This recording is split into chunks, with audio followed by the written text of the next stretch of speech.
So to move on further with the section, I really would like to know what is that motivating factor? What is that motivating factor which really ignited inside you to take that step to do whatever you do and what you have achieved till now? I would like to ask Chandan first. Yeah, I think, like I said, right, the most transforming phase in my life was going to the school, design school, where what I thought was something unusual or why do I think like that, which is what I struggled with, actually got normalized by some teachers who told me, no, this is how some people are. And if you gain skills and gain perspective and understand how you can channelize this energy, that's this restlessness of, why do you accept the way world is? And collaboratively, while accepting that there's going to be a lot of pressure and pushback to change, work with people, develop that mental strength to hold on to all the pressure that you'll get. If you can do that, then you can see the other side. And all creative change brings along with it destruction. So it's not enough being creative. You have to understand that this creativity will destroy existing things, and you have to support the change as you bring in the change. Right? How do you work with people? How do you work on the ego side of it? How do you work on other people's aspirations? How do you hold the creative destruction together? That, if you manage to do, then on the other side, there is good benefit for a lot of people, right? You have to not only bring in the change, but hold till that becomes established and that becomes a new norm. That is the training that changed my life. And after that, I realized that yes, if at the end of it, a lot of public good is going to come, and if I like that public good, then I should do that. Right? So that's why I've done a number of things where it has, I felt that this is my calling, right?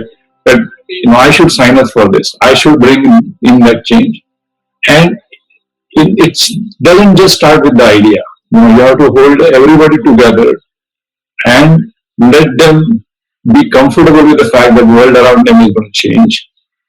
And then help them to come to the other side where, again, relative to the past, there's more good there, right? And help them understand that. Let go the previous. I think that muscle, once I gained, I realized that I should rather just go work on that, right? The other thing I think I realized is if you are trained by somebody who trains you to see that excellence is worth it, right? It takes a lot of effort, but if you put in the effort and just value only really high quality things as the output that you'll accept, then that itself again also allows people to see that yes, this creative destruction was worth going through as a change. And the last thing I would say is valuing the process. And to that, I would credit my father. My father was very unusual in that sense that, unlike my mother who helped me focus on traditional education, studying, appearing for exams, doing well, all of that, my father took me to places where most other parents wouldn't. For example, he took me to a lot of music concerts when I was young. And he would take me an hour before the music concert would start, so I could see the musician doing riyaz. Okay?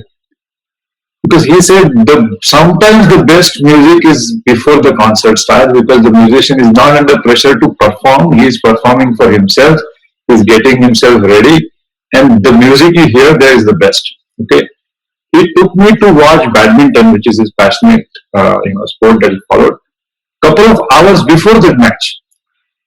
Because he wanted me to see how Prakash Padukone would stand in the baseline, one corner, and 60 times hit exactly the same stroke to reach a particular point in the other side of the court till he was satisfied. And the control he would try and get on his wrist because during match is not a time to experiment, right? He took me to art galleries before all of the artwork was put up because he said there is an experience of watching art as it's getting So see the art gallery before anything goes on the wall, and then watch as 50 frames come up to see how all of these things come together. Now, he was not educated in any of these things, but he realized the process part of it and looking at things from a different angle. So I think all of this is very important, the process part, right? I mean, we all know Sachin Tendulkar's greatness, but even at age 40, apparently he used to go and practice for 4 hours. Everything, childlike almost, because that is where the results come out, the excellence comes out. That you have to focus on the process, not worry about the outcome. So all of these sort of dots got connected, and that's where I realized that this is where an educator can make a difference. Right? My educators never worried about the final project. They only focused on the process. Like, are you actually breaking down the 15 ideas that you came up with one after other and have the perseverance to come up with 16th idea or 17th idea? That's what's important, right? Don't go by the first idea and fall in love with that. So all of these things came together for me to then again take the plunge in a few things that I've done from entrepreneurship side, where I realized that yes, this is a thing I should do because I have the training for it. Even in my day job for a few years, the problem I'm trying to solve, where I'm trying to bring healthcare data to life insurance, it takes this sort of unusual set of skills and perspectives to actually even try doing it. It's a very hard problem to solve. It takes several years. And I felt that maybe I'm trained in those sort of very unusual, unique things that maybe I should sign up for something like that. So it's that realization that teachers made me comfortable with, that it's okay to be unusual, it's okay to think in very different ways. You're not crazy. It's just find a problem that you want to apply all of these things and then work with people, because whatever change you do will impact a lot of people. Work on the people side of change and things will happen. Thank you so much, Chandan, for your insights. I guess today's generations, young adults, the middle schoolers, high schoolers can really learn from this. It's not exactly the output. You want something, you're working on it, and you're going to get it.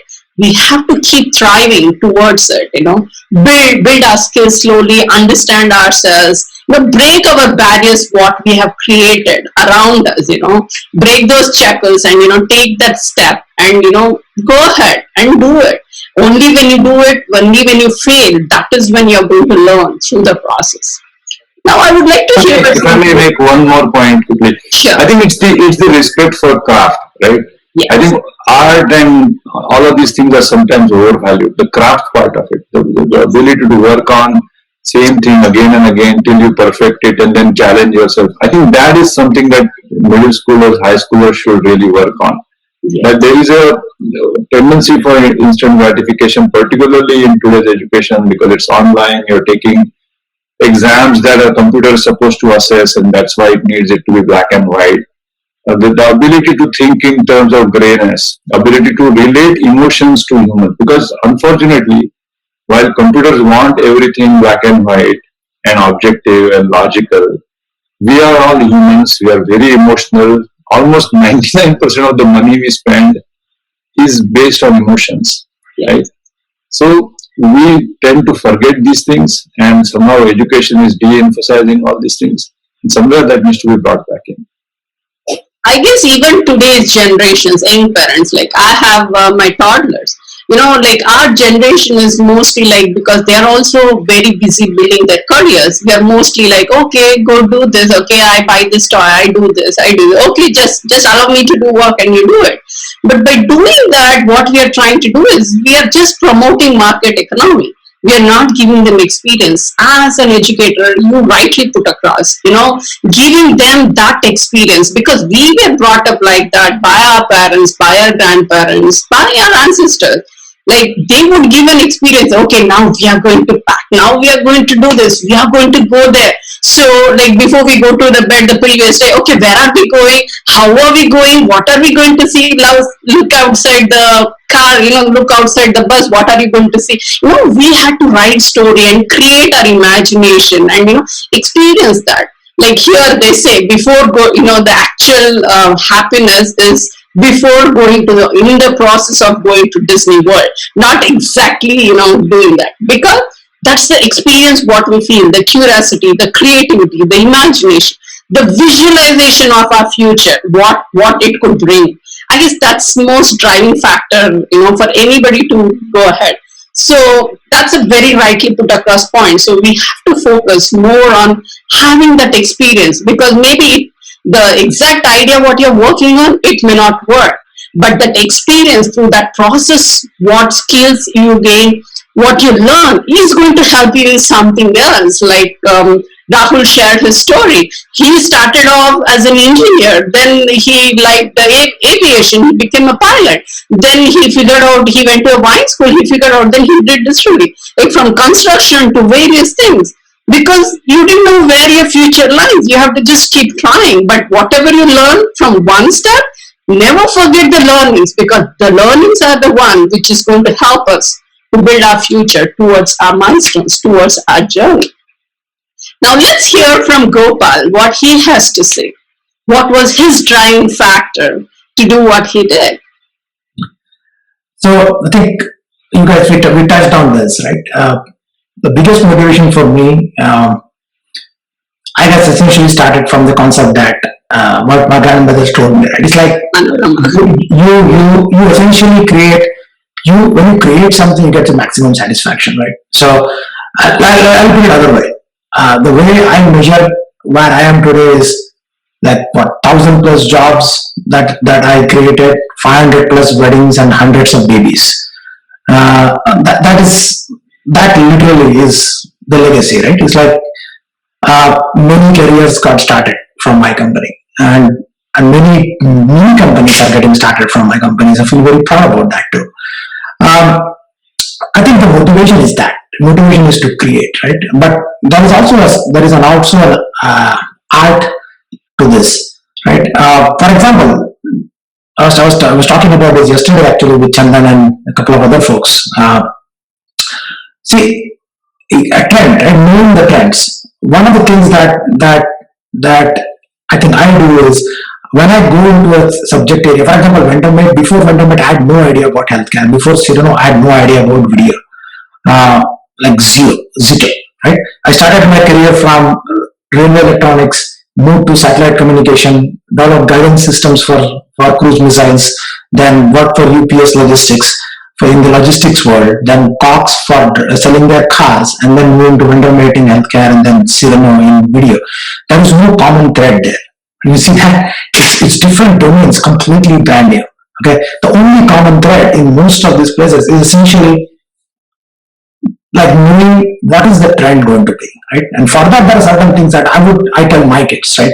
Like the first thing I do before the first thing I do in the morning, which is before I sleep, is I read next day morning's Wall Street Journal. That's like been my habit for the last 20 years straight. Before I read the entire Wall Street Journal page to page, before I sleep, my wife gets really mad at me because that comes at 11:30 in the night. 11:30 p.m. So 11:30 p.m. to 1 p.m. 1 a.m. is the time I'm reading Wall Street Journal, because that essentially keeps you in touch with what the pulse of the world is. And then when you keep doing that, when an opportunity shows up in your doorstep, you have an intuitive feeling that you know that this thing might work. You know what I'm saying? When Andy walked up to me and said, I've talked about Vendomate, I had read so much about government regulations coming in, this and that. I'm like, you know what? There is something to this, right? When we started Vendomate, we knew 5G is coming. We knew the impact of 5G. We knew the impact of Apple's phone. We knew the impact the camera is going to make. We knew exactly the trend where it is headed, right? We knew how much data is getting to it. So we just do the 1+1, and then you have certain skills, and then you kind of keep track of the world. There is nothing rocket science about this. It's actually pretty simple. You just have to be a little bit more world-wise. There are so many places today. Internet is there, but unfortunately, a lot of crap hangs around, right? On the internet, there are certain good sources like New York Times, Wall Street Journal. Just keep following it, and you automatically get control ideas. I think that's I think how I do things. It's ultimately gut, right? Once you are kind of reading and talking to friends and experts in that area, and then you have your own gut instinct. Listen to it. You know that there will be a need for, like, literally in 2016 we were thinking about a world in when video communication will be predominant way of communication just because of efficiency. Right? This was in 2016. We never thought of COVID. Right?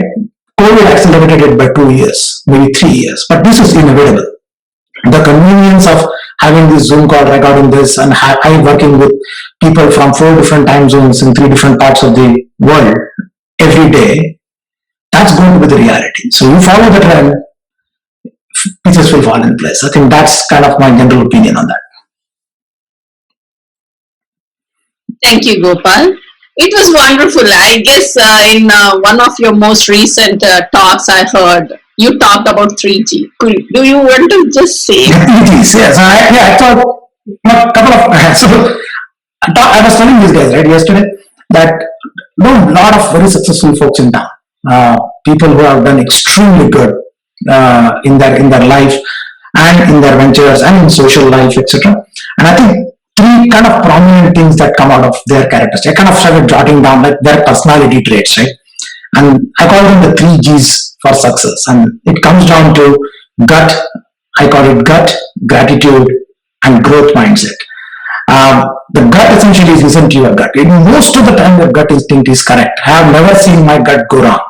Literally, even to the point where I know my daughter is going to fall sick, and my gut is probably faster than she herself realizing it.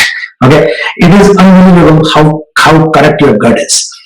So listen to it, right? Listen to your gut feeling. Don't just hush it up. Like don't let your mind go over and above, override your gut. Second is gratitude, right? Thankful for people, thankful for opportunities, thankful for life, thankful to your parents, thankful for your family. Like, I would not be here without my wife. Impossible, right? She supported me all the way, right from day one. All my crazy things that I do, she's always there behind me. So without her, I know I will not be here. Without my dad, I know I will not be here. Without my grandmother, I know. So, and without this community, I will not be here. Without Atlanta, I will not be here. Without my investors, I will not be here. So it's just knowing that and appreciating that every day. I think that helps you, next day to do better.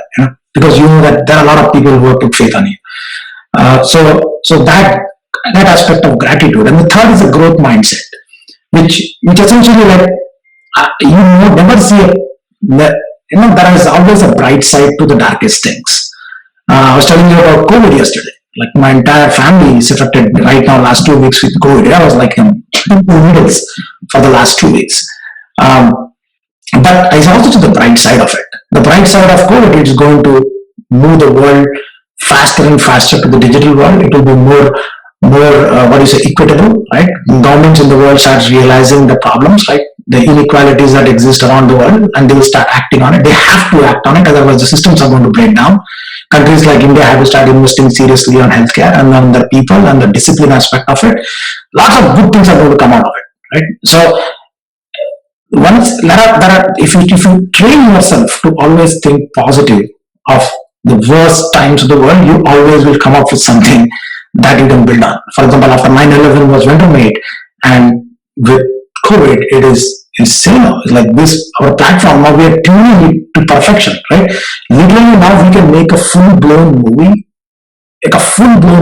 of all the actors without a single actor ever being in one place, right? It is that sophisticated now, right? The system will handle everything from compilation of the videos and how you mix the scenes up and the whole spiel, right? So it's going to happen. It's inevitable, right? And this thing just hastens it, but you have to be ready for it. So seize the opportunity. Look at the growth aspect of life. Like, there is always negativity, but if you start looking at the positive side of it, you will find amazing gems there. So I guess those are the 3Gs. I guess always works. Thank you for that wonderful insight. I guess only change is what is constant in our life. Everything changes in our life, but only the word change is what is constant. I mean, we have to be ready for the change, and we are trying to bring the change. And every change, like 9/11 or COVID, it completely changes the world around us, how the world operates. from there on changes because of that one effect, one major thing what brings it. So we have to be prepared. So to be prepared, having that growth mindset is very, very important.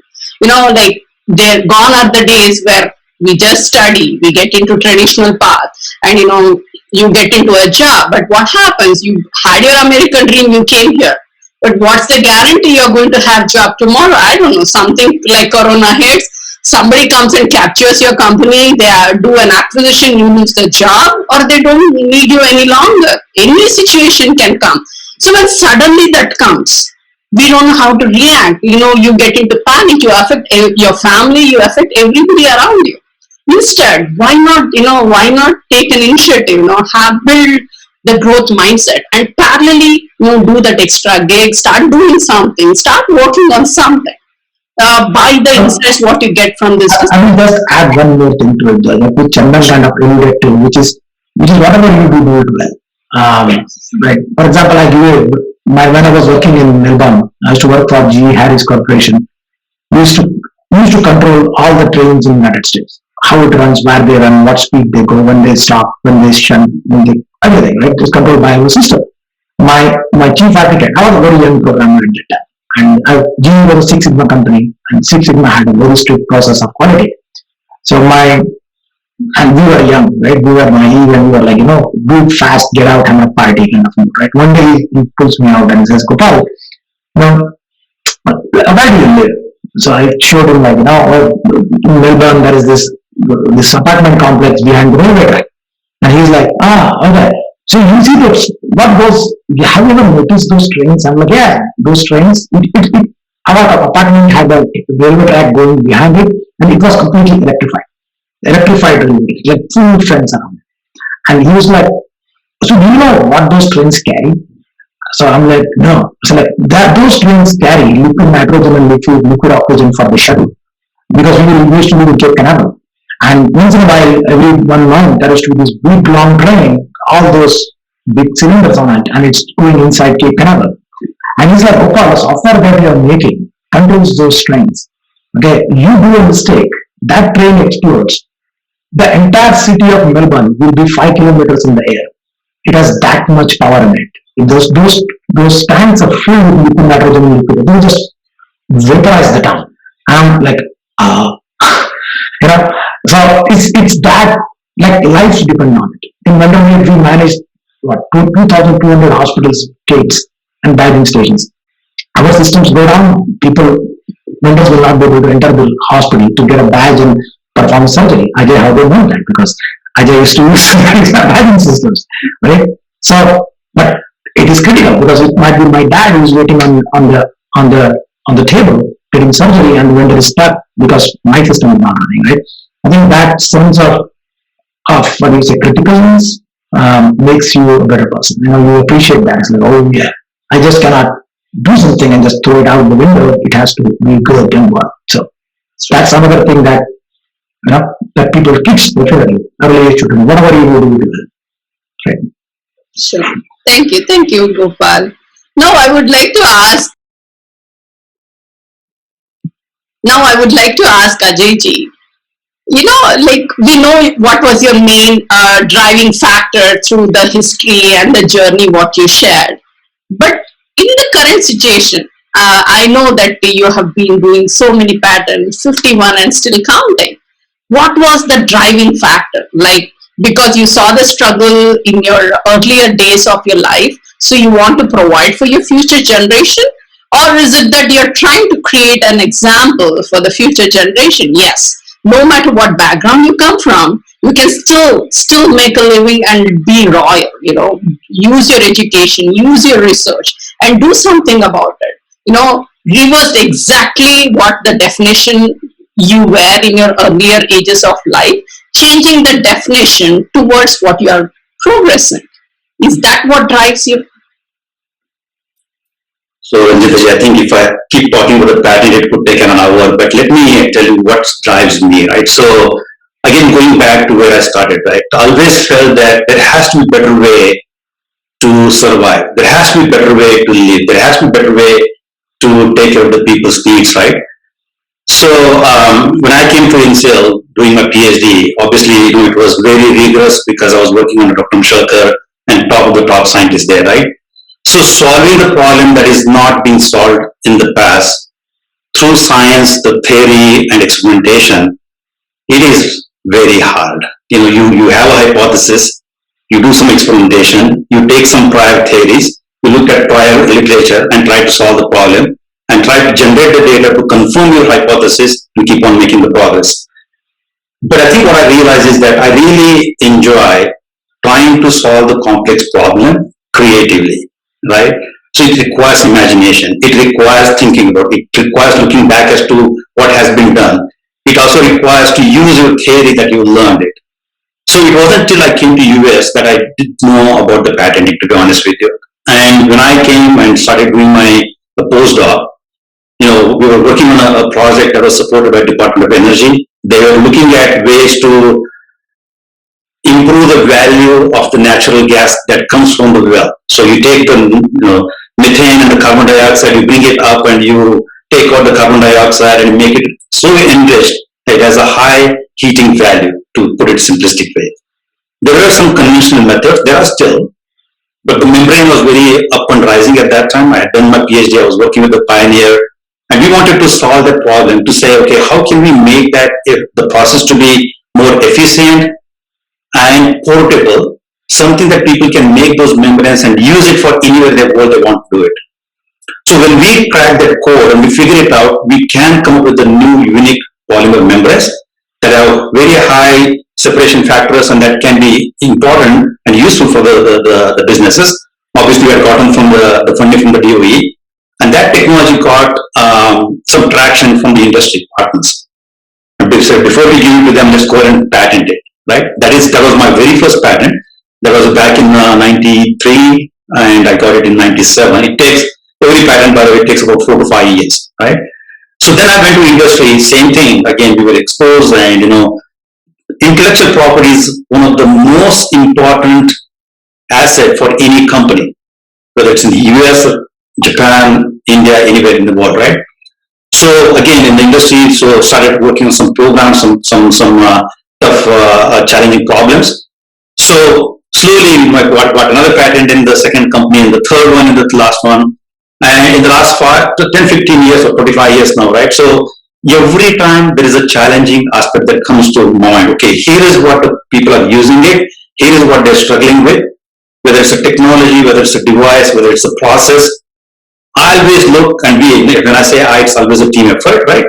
How can we make it even better? How can we make it easier? How can we make it scalable? How can we make it manufacturable, right? So you think about it, you come up with an idea, you file the invention disclosure on that idea, but then you have to do the experimentation on it. You have to prove that what you have said, what you have documented there, first of all, nobody has done it before, or it is completely new.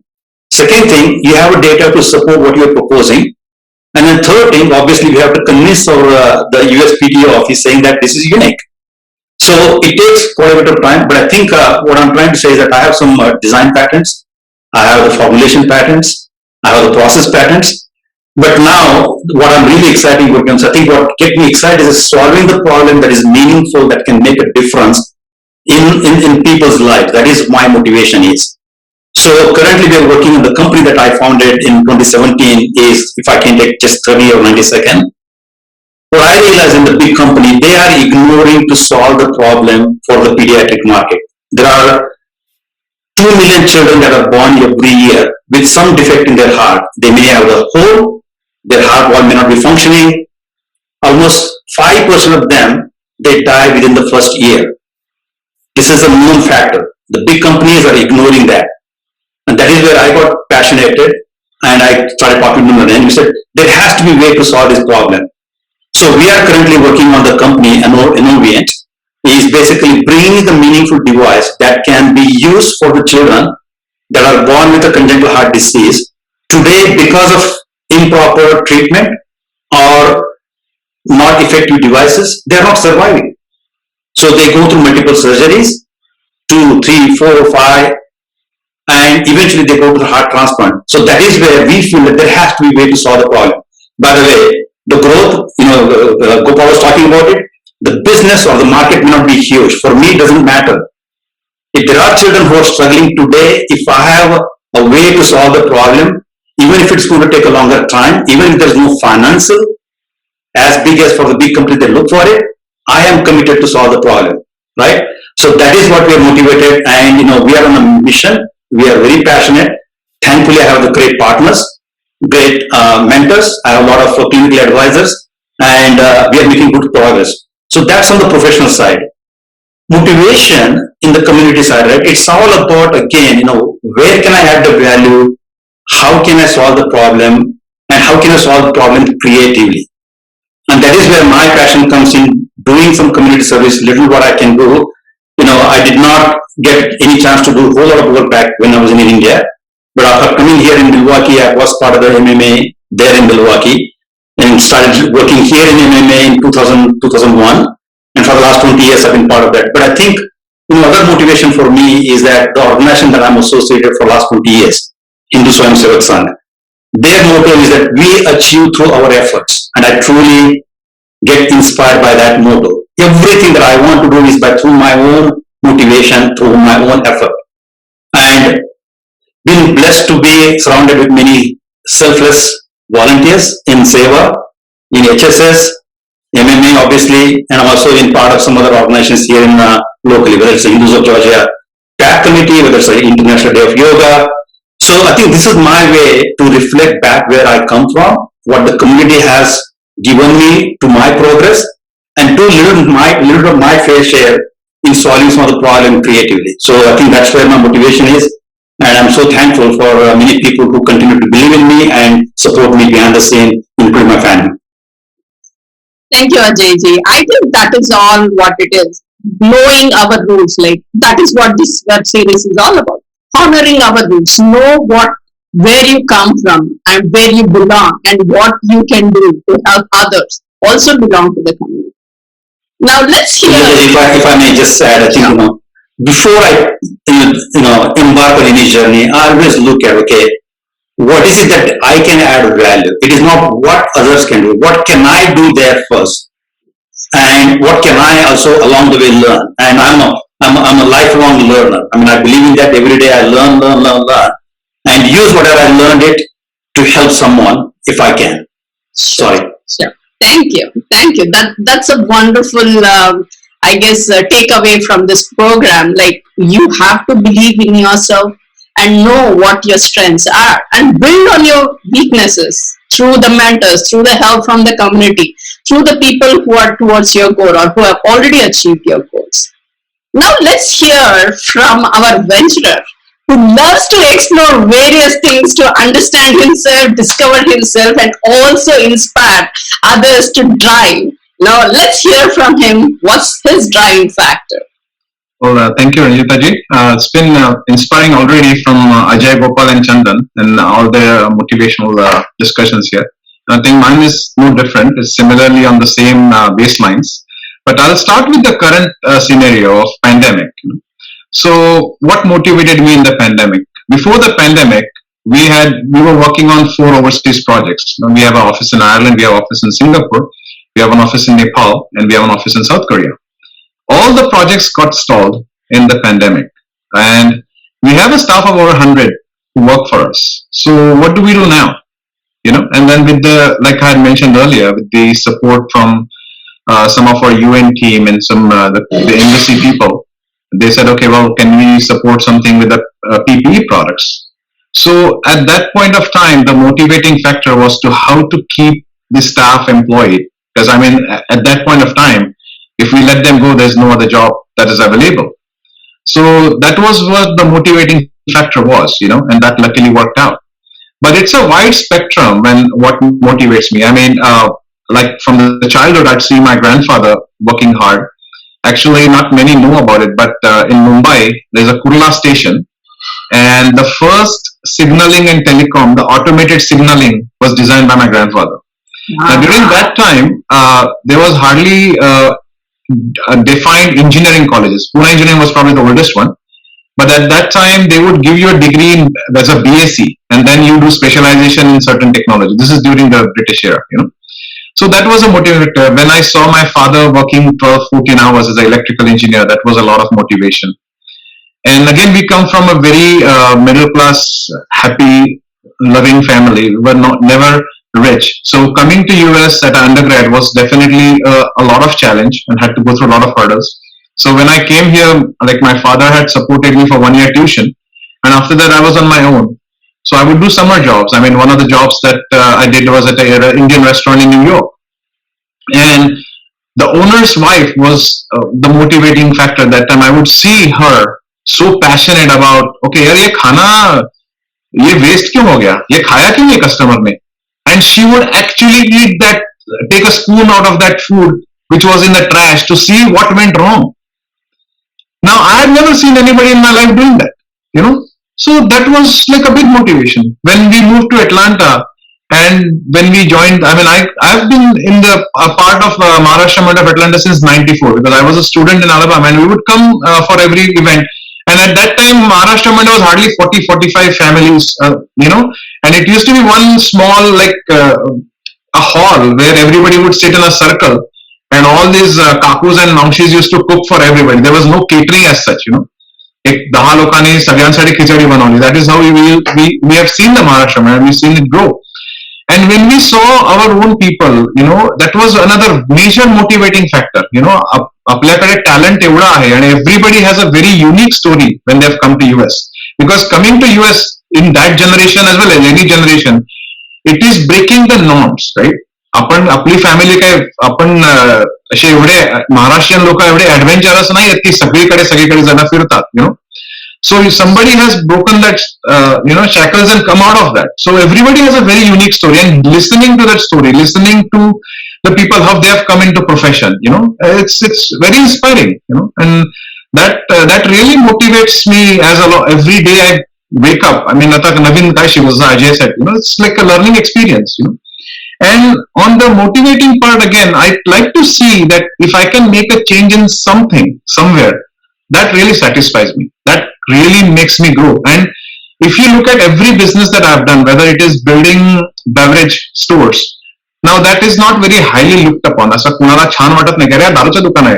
म्हणजे I'll tell you, my grandmother never knew that I was in alcohol business. तिला फक्त एवढं माहिती होतं सरबत बिरबत काहीतरी बनवतो. Okay, because from that generation she would disown me, you know. Even my wife's family, like, अरे दारुड्याकडे कुठे तुम्ही मुलगी दिली, you know. This is the way that no exaggeration at all, okay. की दारूचा दिला अरे मग काय मुलीला मारत बिरत नाही ना, असं म्हणजे अशीच पुढची रिॲक्शन माहिती का. So, but if you look at the businesses that I have started in, okay, they are all outside Atlanta. It is city of LaGrange, city of Columbus, city of West Point, city of Macon. आणि या सगळ्या cities मध्ये the uniqueness is it has generated more revenue for the city. Alcohol is one of the businesses where it is taxed at the federal level, state level, county level, and city level. So going into those virgin markets and opening business has made the pie bigger. It is not taking business from the local small shops. It is just making the pie bigger. So every city congressman has appreciated our work of creating employment and bringing revenue to the city. Similarly, I was involved in a project in Macon. Like if you see Atlanta, which is the largest airport for passenger traffic, and if you look at Port Savannah Port is another one of the Southeast's biggest port. So I had taken a proposal to the federal government to start a cargo operations out of Macon. And Macon Regional Airport मध्ये काही नाहीच चाललंय. म्हणजे it's like a dead investment done before Second World War.